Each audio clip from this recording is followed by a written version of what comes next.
I gave my daughter a villa, but her husband's family moved in one line, made them pack and leave. My name is Hilda, 58 years old. After my husband passed away, I built a successful real estate business in Seattle from nothing. When my only daughter Amanda got married, I gifted her a beautiful villa to start her new life. I never imagined her husband Jordan would move his entire family in the very next week. They took over completely, treating my sweet Amanda like a servant in her own home. But they underestimated how far this protective mother would go to make things right. Let me know where you are watching from and hit like and subscribe if you have ever had to deal with disrespectful in-laws. Trust me, you will not want to miss how I finally got them to pack up and leave with just one perfectly timed statement. Life has a way of testing your strength when you least expect it. After losing my husband William to heart disease 15 years ago, I found myself alone with our 12-year-old daughter Amanda and a mountain of medical bills. William had been a loving husband and father, but insurance only covered so much of his lengthy hospital stays. I had been working as a realtor part-time while raising Amanda, but suddenly needed to support us both. Those first years were brutal. I often worked 70-hour weeks, showing properties networking at events I could barely afford to attend, and studying market trends late into the night after Amanda went to bed. There were countless nights I would come home exhausted to find Amanda had made dinner for us both, simple things like pasta or sandwiches, because she knew how tired I was. It broke my heart that she had to grow up so fast.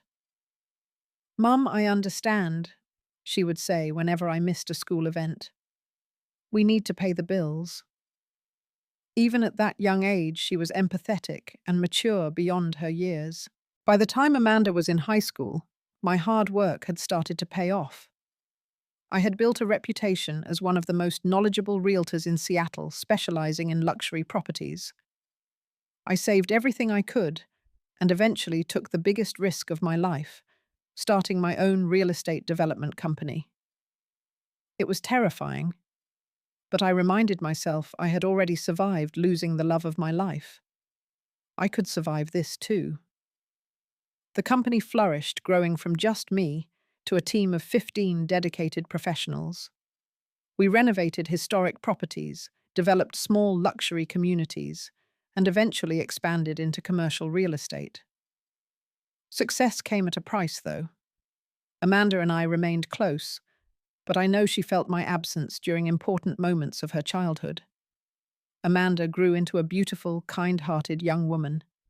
She inherited William's warm brown eyes, and my determination, though hers, manifested differently. While I channeled mine into business, Amanda poured hers into caring for others. She majored in elementary education at Washington State University and became a dedicated second-grade teacher at a school in one of Seattle's more challenging neighborhoods. "These kids need someone who believes in them," she would tell me, when I asked why she didn't apply to more prestigious private schools that would pay better. That was my Amanda, always thinking of others first.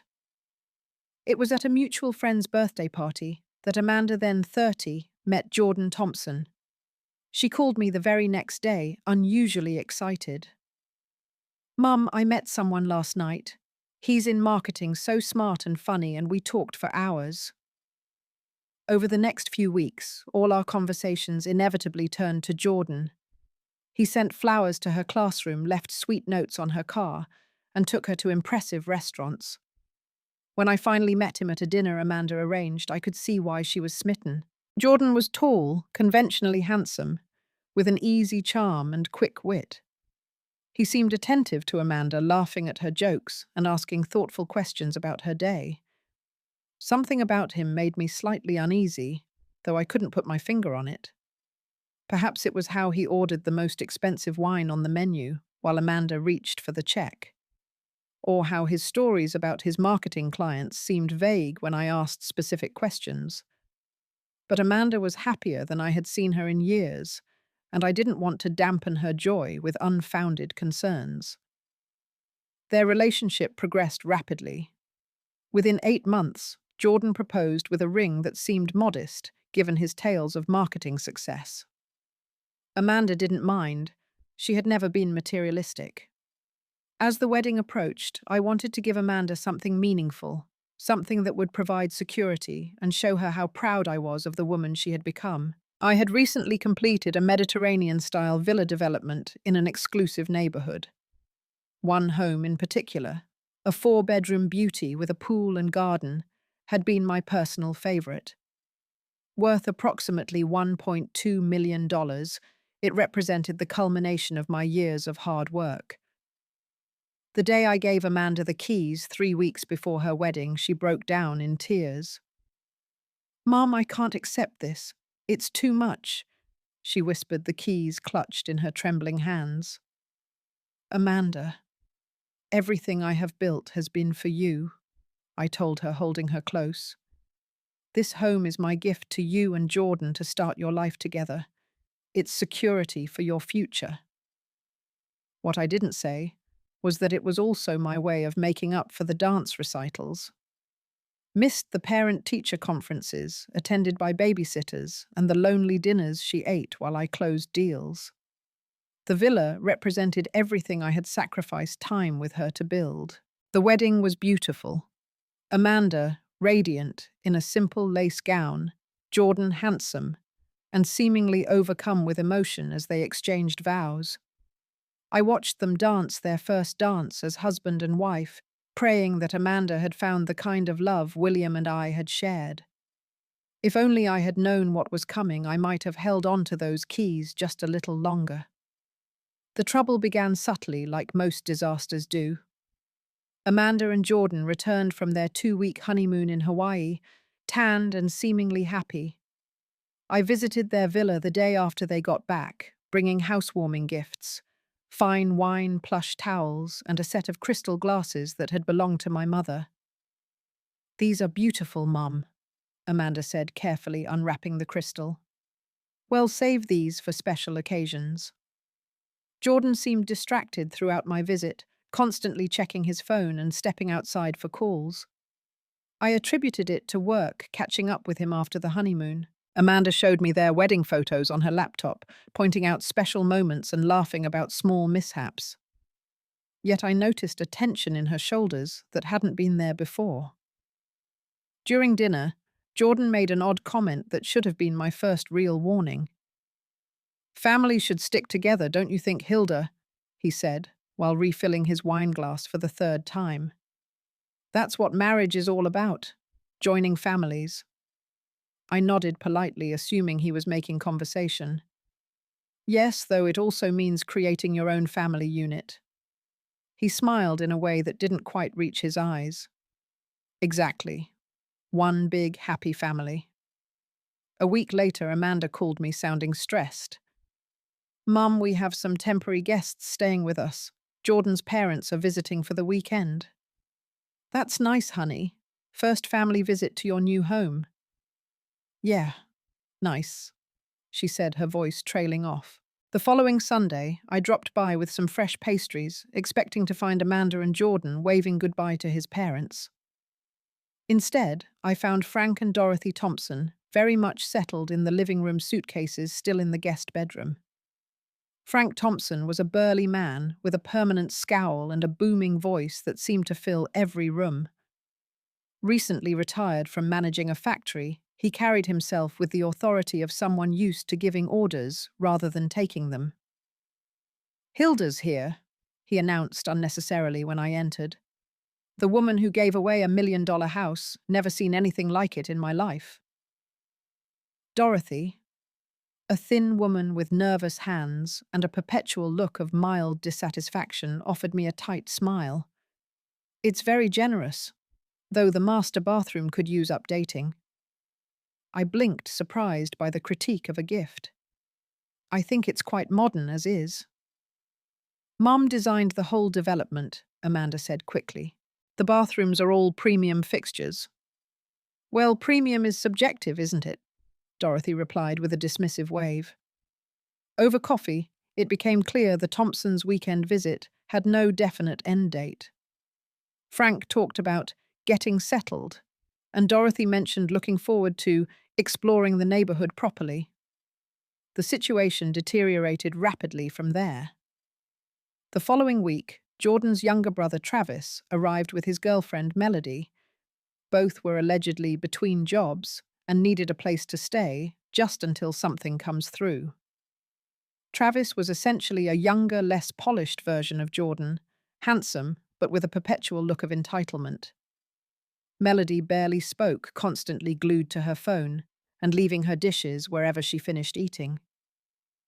By the third week, Jordan's sister Pamela appeared with her two children, an 8-year-old boy and 6-year-old girl, who seemed to have no concept of indoor voices or respecting other people's property. Pamela, a single mother with a martyred air, immediately commandeered the guest room with the attached bathroom, displacing Travis and Melody to the fourth bedroom that Amanda had set up as a home office.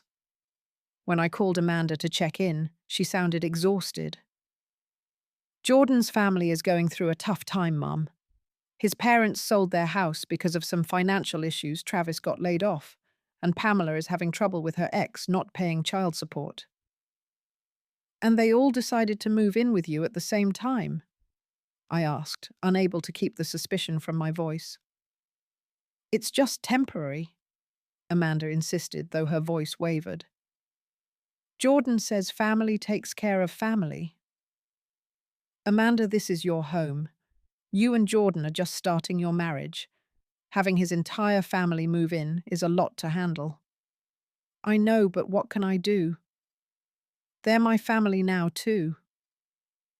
I drove over the next day and was appalled by what I found.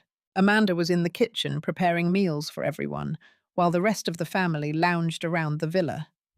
The children were jumping on furniture that had cost thousands, their sticky fingers smearing the custom windows Id had installed. Most shocking of all, Frank and Dorothy had somehow claimed the master bedroom, relegating Amanda and Jordan to one of the guest rooms. "They have joint pain and need the larger shower and tub," Amanda explained weakly when I questioned her privately. "It's just more comfortable for them." Every time I tried to speak with Amanda alone, someone interrupted with demands. Dorothy needed help finding the good kitchen knives. Frank wanted Amanda to explain the cable channels again. The children needed snacks, cut into specific shapes. When I finally cornered Jordan in the garden, his response left me cold. "Hilda, I appreciate your concern, but this is how families work. We support each other through tough times. My parents helped me throughout my life, and now it's my turn to help them. By giving them your bedroom, by having Amanda wait on everyone hand and foot." Jordan's charming smile hardened slightly. "Amanda doesn't mind. She loves taking care of people. Isn't that what you always say? Besides, this is our home now, and we decide how to run it." The emphasis on "our" made his message clear. I was an outsider now. As I drove home that evening, I couldn't shake the feeling that something calculated was happening, that this wasn't just a family in need, but something more predatory. Over the next 2 weeks, Amanda visibly deteriorated. Always naturally slim, she now looked gaunt. Dark circles shadowed her eyes, and her usual animated teaching stories gave way to short, tired responses when we spoke on the phone. The villa was showing signs of abuse as well. When I visited again, I noticed stains on the custom silk sofa, scratches on the hardwood floors I'd personally selected, and chips in the imported tile around the pool. A crystal vase, part of a set I'd given Amanda as a housewarming gift, had been broken and glued back together poorly. No one in Jordan's family made any effort to contribute financially or help with chores. Frank spent his days watching sports at maximum volume, criticizing everything from Amanda's cooking to the landscaping. "The lawn service you hired is overpriced," he informed me when I mentioned the garden was looking neglected. "I told Amanda to cancel it. The boy can mow it." The boy, presumably being Jordan, who I rarely saw lifting a finger. Dorothy constantly complained about trivial things: the water pressure, the brand of coffee Amanda bought, the way the housekeeper that I still paid for folded the towels. Yet she never offered to clean anything herself, leaving cups and plates throughout the house for Amanda to collect. Travis treated the villa like a bachelor pad, inviting friends over for impromptu parties when Amanda was at work.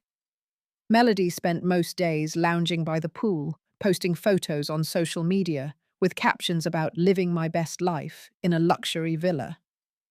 Pamela's children ran wild, drawing on walls, jumping on furniture in muddy shoes, and once even attempting to redesign an antique side table with markers and stickers.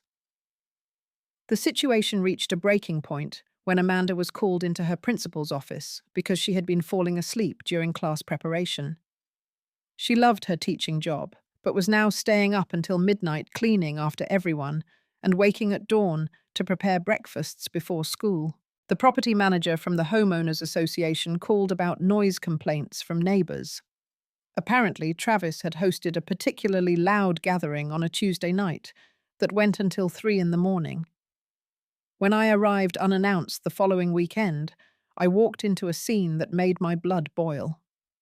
Amanda was scrubbing the kitchen floor on her hands and knees, while Frank stood over her complaining that she had missed a spot.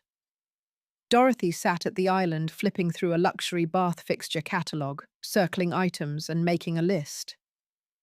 "This kitchen really needs updating too," she said without greeting me. "The countertops are just not practical." "There's nothing wrong with these countertops," I said sharply. "They're high-end quartz that I personally selected less than a year ago." Frank snorted. "Well, if that's high-end, I'd hate to see what you consider basic. But I guess that's Amanda's family money talking, always thinking throwing cash at something makes it quality."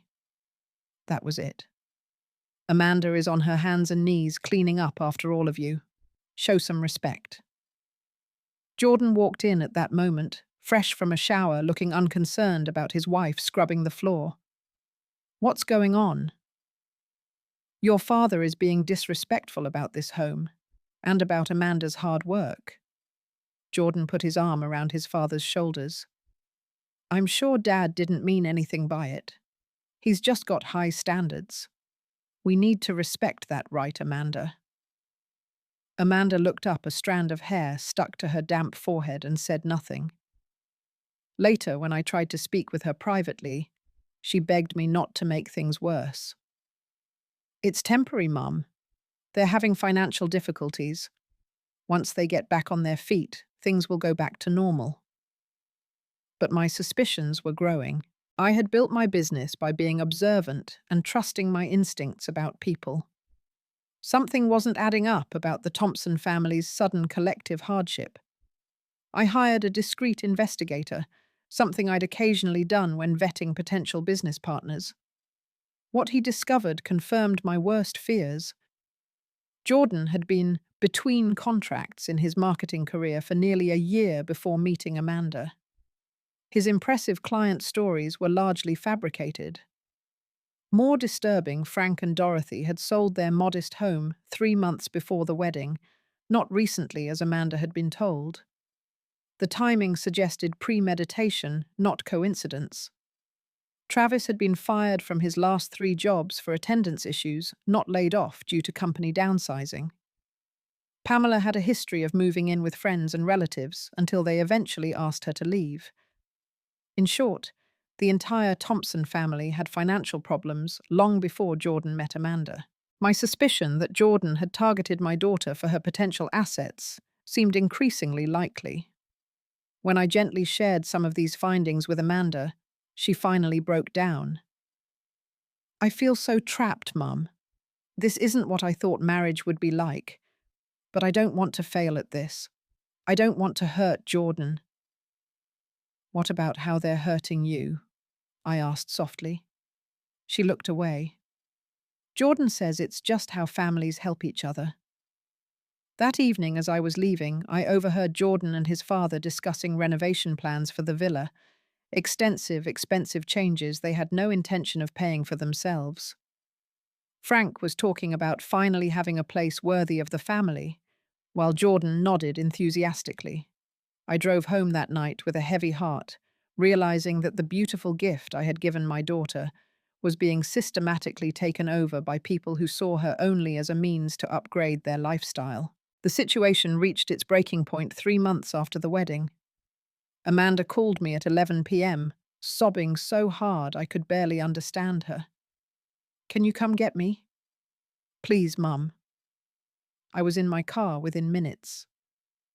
When I arrived at the villa, Amanda was sitting in her car in the driveway, unable to bring herself to go back inside. Her face was blotchy from crying, her hands shaking as she buckled her seatbelt in my car. Through broken sentences and fresh waves of tears, the story emerged.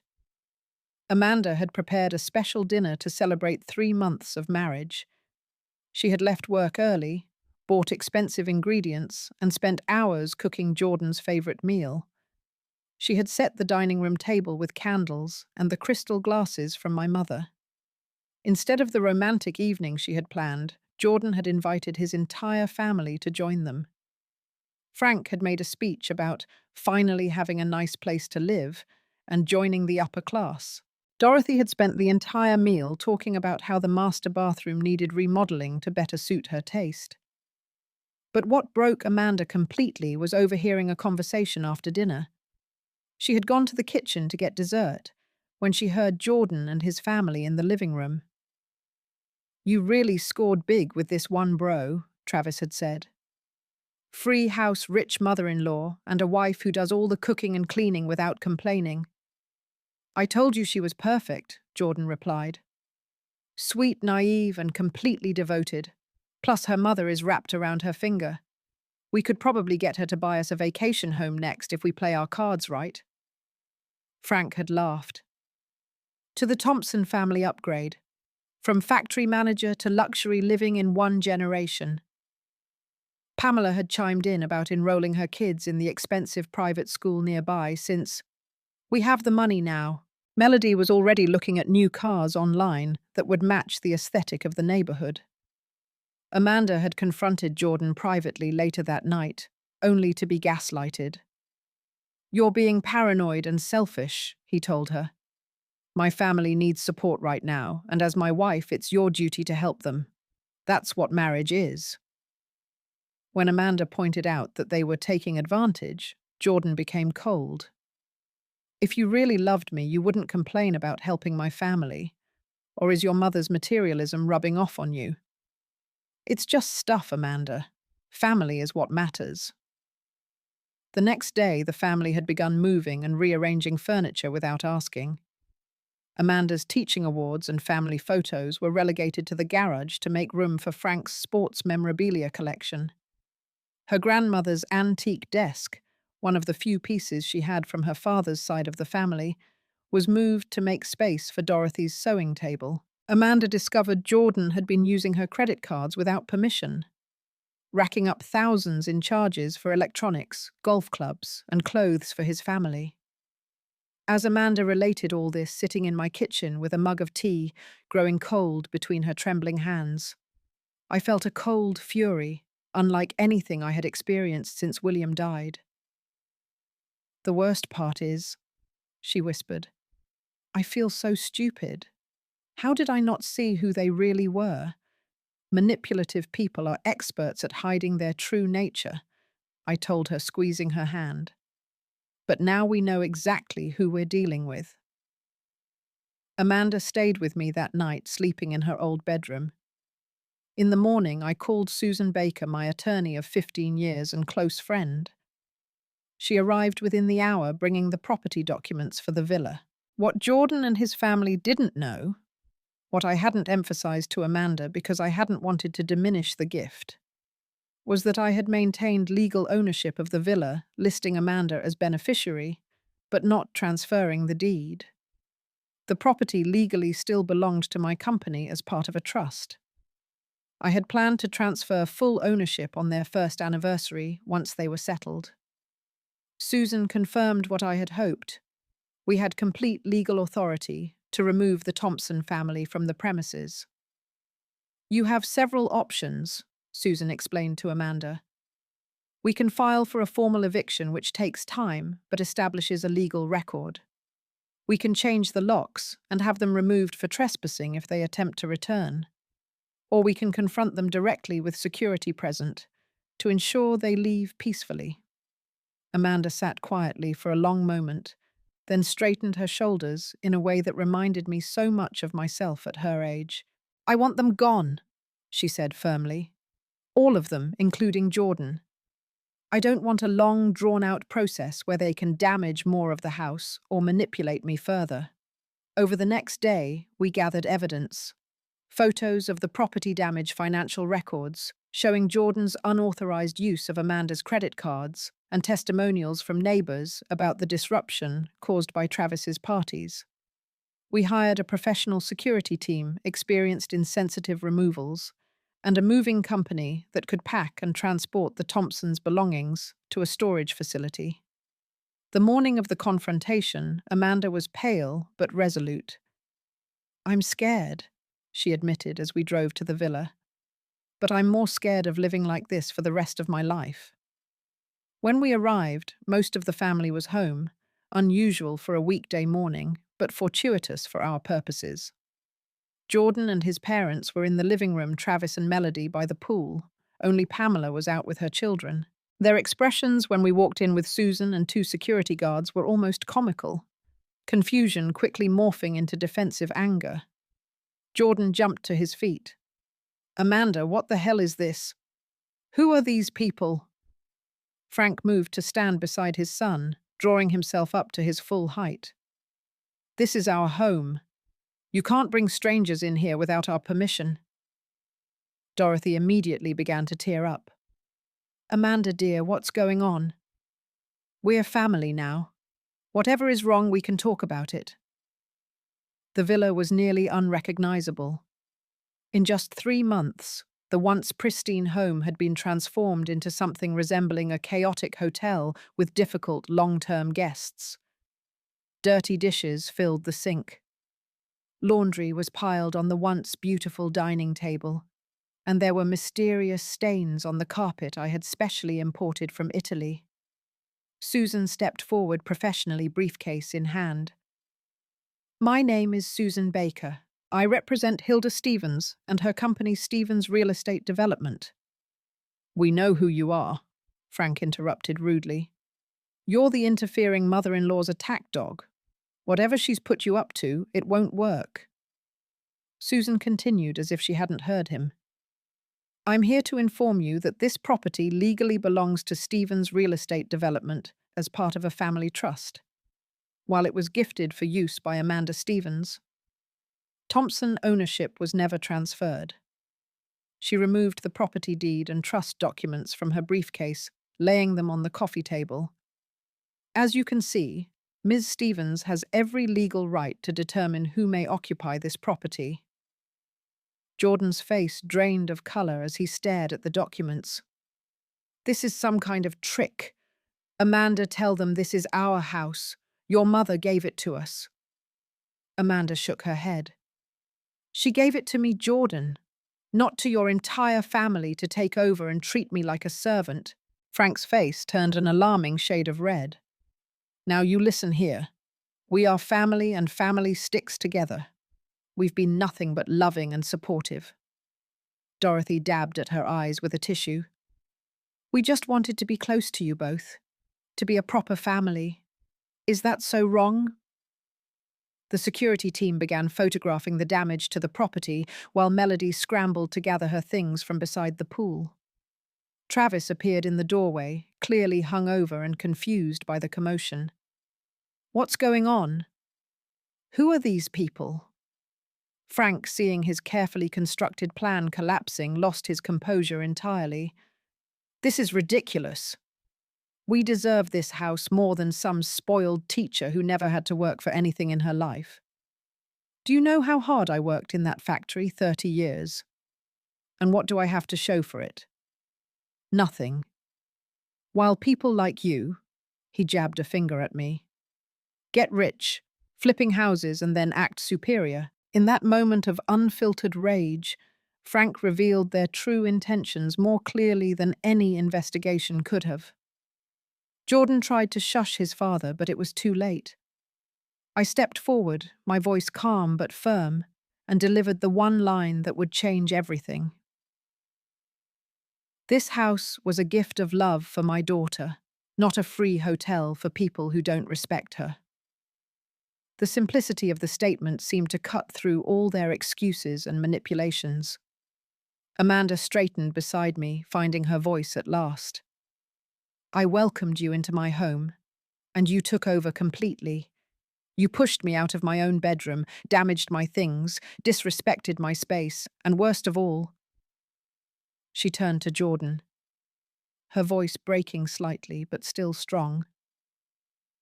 You married me with the intention of using me for financial gain. You never loved me at all. Jordan's face twisted between anger and panic as he realized his plan was crumbling. He approached Amanda, switching tactics, his voice softening to the charming tone she had once fallen for.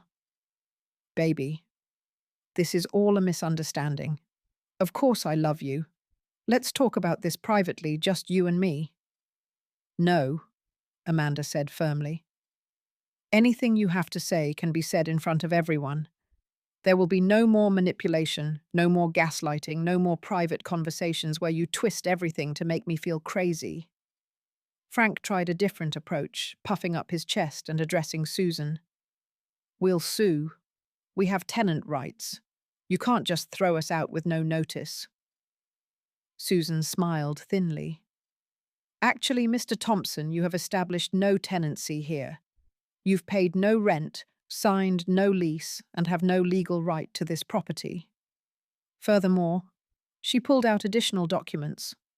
We have evidence of unauthorized credit card use, property damage exceeding $20,000, and multiple noise complaints filed with the HOA.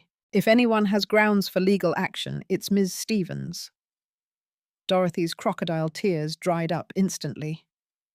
This is all your fault, she hissed at Jordan. You said this was a sure thing. Melody was already heading for the door, her hastily packed bag in hand. I'm out. Call me when you have a new place, Travis. The security team continued their assessment, while we informed the Thompson family they had 24 hours to vacate the premises. A moving company would arrive the following morning to pack and transport their belongings to a storage facility paid for 1 month in advance. After that, Susan explained, you'll need to make your own arrangements. Where are we supposed to go?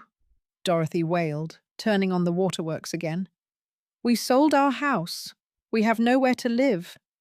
That was a choice you made months before the wedding, I replied calmly. A choice that suggests you planned this takeover from the beginning.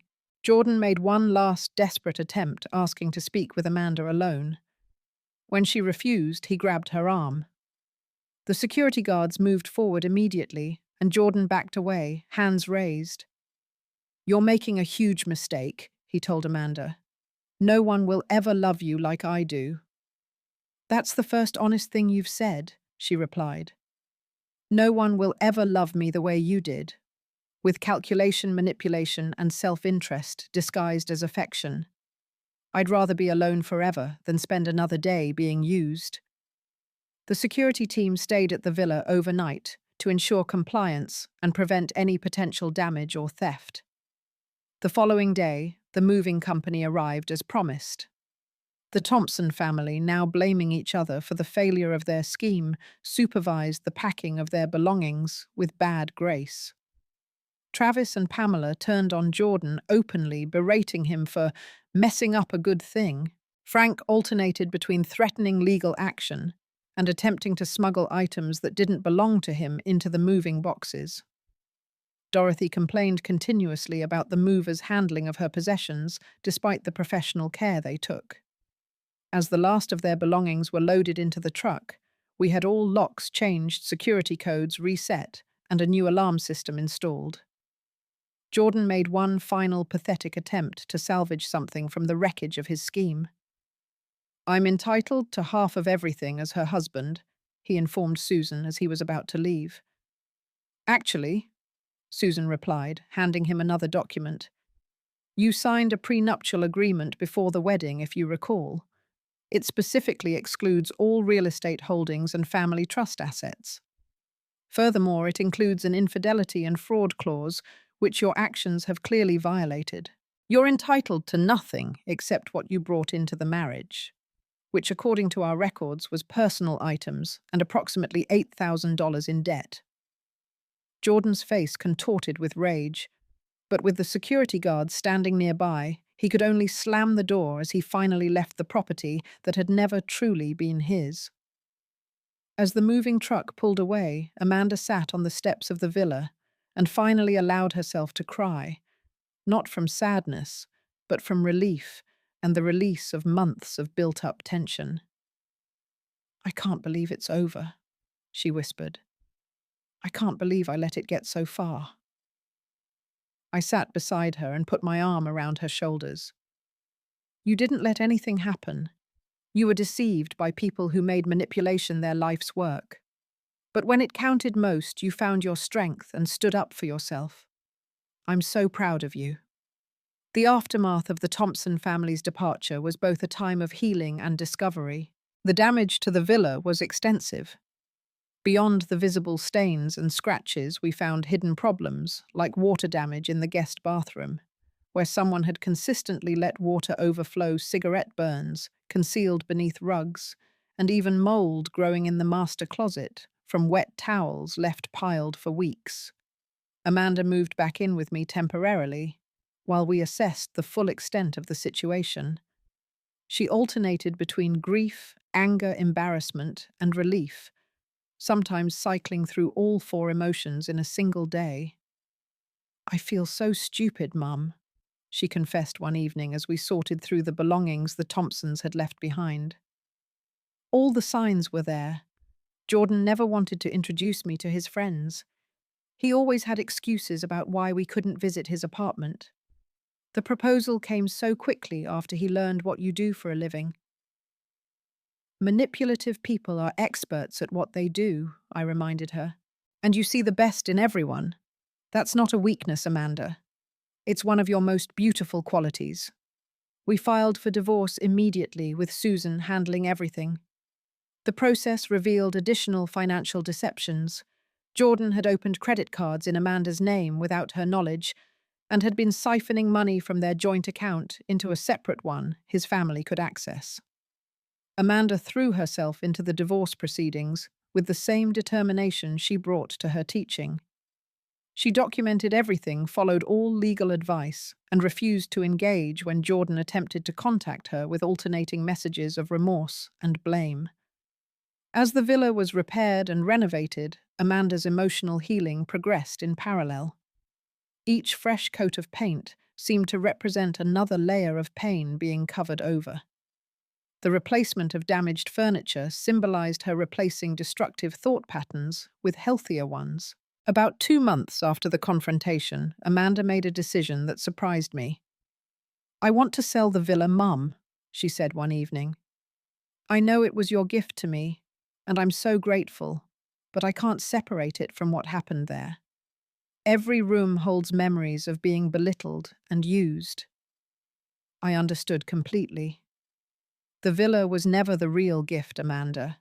It was just a structure. The real gift was wanting you to feel secure and loved.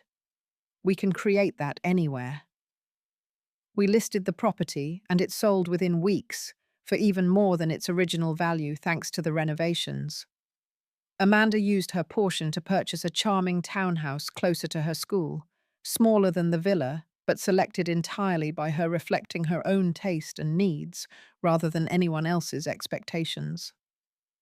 During this time, Amanda also found a support group for women who had experienced similar relationship manipulation. To my surprise, she eventually began leading some sessions, using her teaching skills to help others recognize the warning signs she had missed.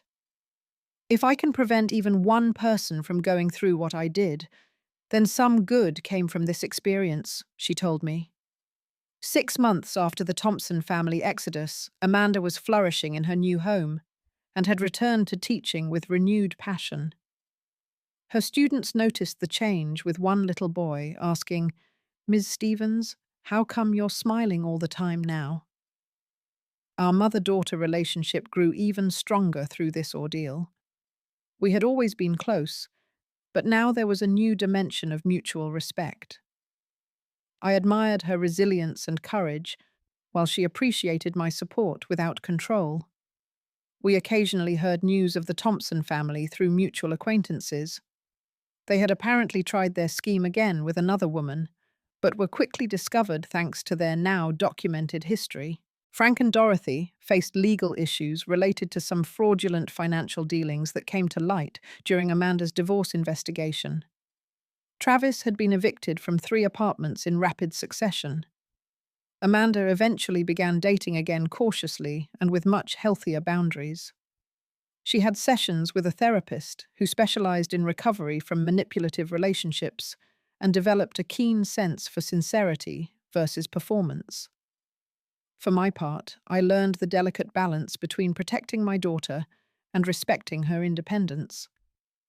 I had always thought my role as a mother was to prevent pain in her life, but I came to understand that sometimes the most loving thing is to stand beside someone as they face difficulties, rather than trying to shield them completely. One evening, about a year after the whole ordeal began, Amanda invited me to dinner at her townhouse. The space was warm and inviting, filled with books, plants, and mementos from her teaching career. Most importantly, it radiated a sense of peace that the villa, for all its luxury, had never achieved during her brief marriage. As we shared a bottle of wine and a home-cooked meal, Amanda laughed at something I said. A full, uninhibited laugh I hadn't heard since before she met Jordan. The sound filled me with more joy than any business success ever could. "You know what I learned from all this, Mom," she said, refilling our glasses. "I learned that protecting yourself isn't selfish, it's necessary, and that standing up for your worth doesn't make you difficult, it makes you strong." I raised my glass to hers. To strength, to boundaries, and to recognizing true love from counterfeits. "And to mothers who come through when you need them most," she added with a soft smile. The greatest gift wasn't the villa. It was the moment Amanda realized her own worth couldn't be measured in square footage, but in the courage to stand up for herself. I learned that protecting someone doesn't mean fighting their battles, but making sure they have the strength and support to fight for themselves. Have you ever had to deal with manipulative family members or in-laws? How did you handle the situation? I'd love to hear your stories in the comments below. If this story resonated with you, please hit the like button and subscribe to hear more real-life lessons learned the hard way. And remember, sometimes the most valuable thing we can give our loved ones isn't material possessions, but the confidence to know their true worth. Thank you for listening, and may you always have the strength to stand up for yourself when it matters most.